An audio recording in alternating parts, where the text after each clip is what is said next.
Chang-dong's Burning is a slow, deliberate exploration of class, alienation, and hidden desires. Loosely based on Haruki Murakami's short story Barn Burning, the film follows Jong-su, a young man caught between an old friend, Hae-mi, and her mysterious new acquaintance, Ben. As their relationships deepen, the film's quiet tension builds, leading to an ambiguous and unsettling conclusion.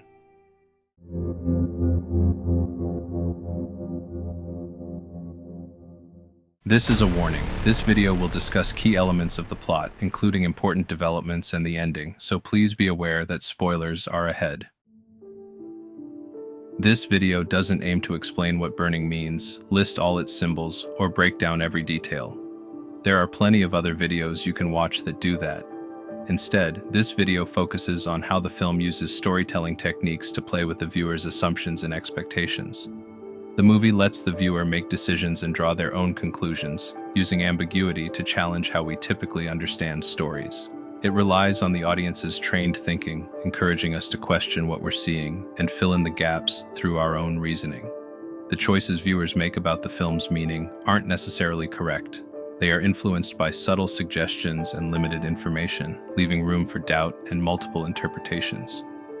Burning isn't a film that will appeal to everyone. Its deliberate pacing, open-ended narrative, and lack of a definitive conclusion can frustrate viewers who are used to more conventional storytelling with clear resolutions. I once showed the film to a friend unfamiliar with this style of storytelling, and they were visibly upset, feeling that the movie offered no big reveal or satisfying conclusion. For some, the absence of clear answers and the film's reliance on subtlety and interpretation can make it feel like a waste of time. However, for others, it's precisely this uncertainty and lack of clear answers that makes Burning so compelling. The film demands patience and a readiness to engage with its complexities, something not all viewers may be prepared for.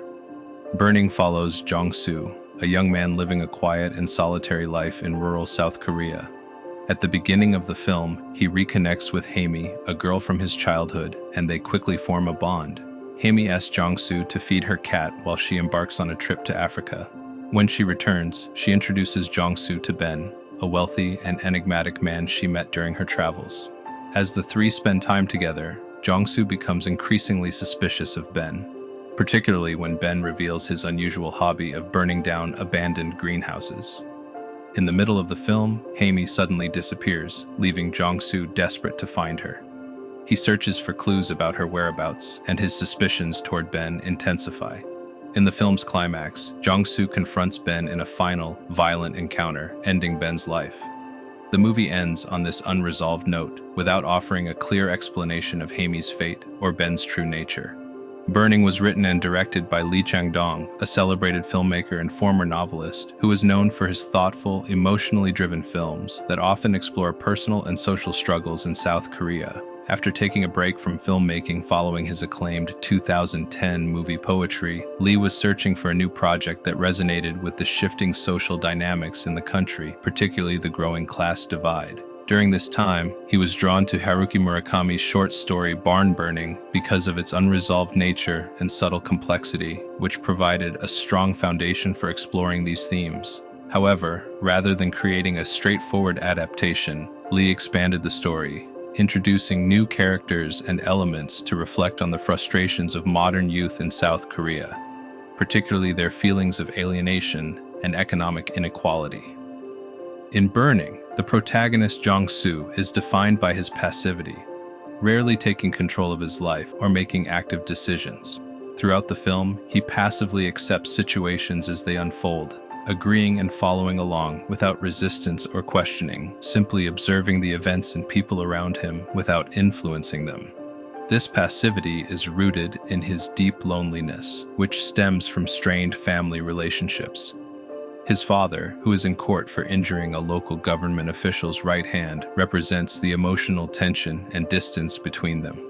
Jong-su harbors a quiet anger of his own, perhaps inherited from his father, simmering beneath the surface but never fully expressed. His mother, selfish and largely absent from his life, offers little support or connection. These unresolved family dynamics heighten Jong-su's emotional isolation, leaving him a passive participant in his own life. It is only toward the film's end that he takes decisive action, a stark contrast to his earlier passivity. This shift challenges the conventional narrative of a protagonist driving the story through decision-making, instead presenting a character who spends much of the film as an observer, inviting the viewer to reflect on the consequences of passivity, repressed anger, and emotional detachment. I feel like the theme of assumptions isn't discussed enough when people talk about Burning, yet it plays a crucial role throughout the film. Assumptions challenge both the protagonist and the viewer at every turn. One of the key moments that highlights this concept is Hae-mi's pantomime scene, where she mimics eating a tangerine and claims that believing in its existence can prevent hunger. If you believe it's there, it's there. This moment serves as a metaphor for how assumptions shape perceptions and actions throughout the film. The protagonist often makes decisions based on belief rather than certainty, navigating his life through unverified assumptions. The film, in turn, questions the reliability of what we consider real, leaving us to wonder how much of the story is based on actual events and how much is rooted in speculation. By playing with this uncertainty, Burning challenges us to rethink the assumptions we make, both in the context of the film and in our own lives, urging us to question what we take for granted and what lies beneath our perceived realities. The symbolism of Hae-mi's cat plays a subtle but significant role in the film. Jong-su is asked to feed Hae-mi's cat while she is away on a trip to Africa, but each time he visits her apartment, the cat is never seen. Although there are signs of its existence, like what the cat leaves behind in his litter box, the cat itself remains absent. Just because Hae-mi says there is a cat, should we automatically believe it exists? This lack of direct evidence makes us question what is real and whether the cat is part of Hae-mi's imagination or simply unverified by us, the viewer. Later in the film, after Hae-mi mysteriously disappears, Jong-su becomes suspicious of Ben and assumes he might have had something to do with her disappearance.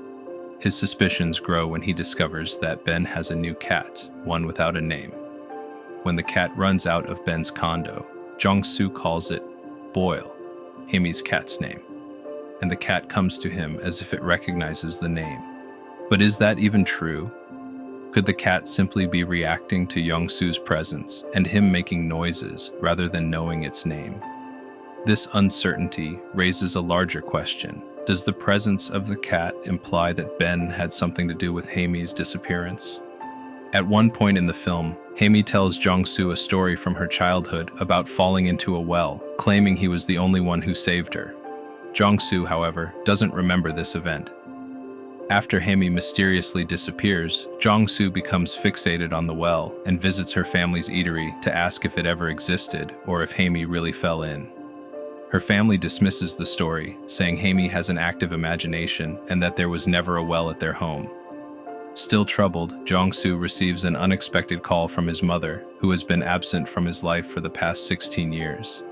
During their meeting, Jong-su asks her about the well, and she confirms there was a dried-up well near their home. However, given her long absence from his life, it's possible she simply agreed with him to avoid further conflict, rather than truly remembering the event.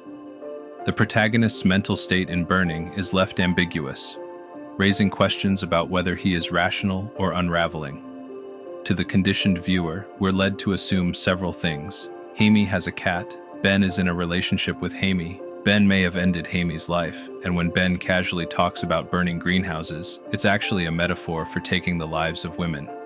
These assumptions build a narrative where Jong-su's ultimate decision to end Ben's life seems justified as an act of revenge to stop him from continuing these acts of violence.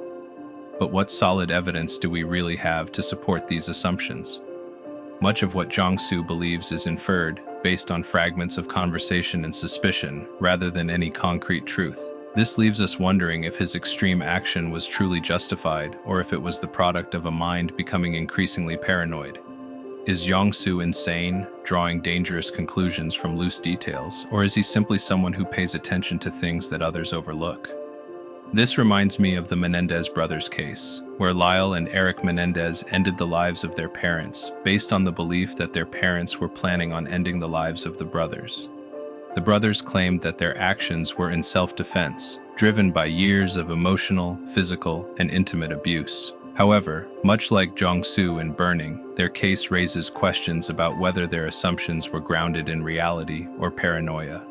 Were the Menendez brothers truly under threat of their lives ending at the hands of their parents, or had their fear and trauma distorted their perception of the situation?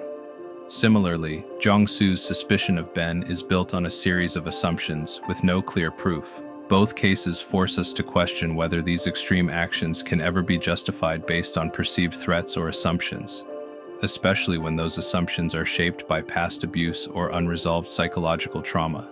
This is why I love Burning. The film challenges viewers to watch it from a different lens each time, encouraging you to become an investigator, piecing together clues to validate your own assumptions. It leaves you questioning what is real and what is imagined, forcing you to engage with its ambiguity.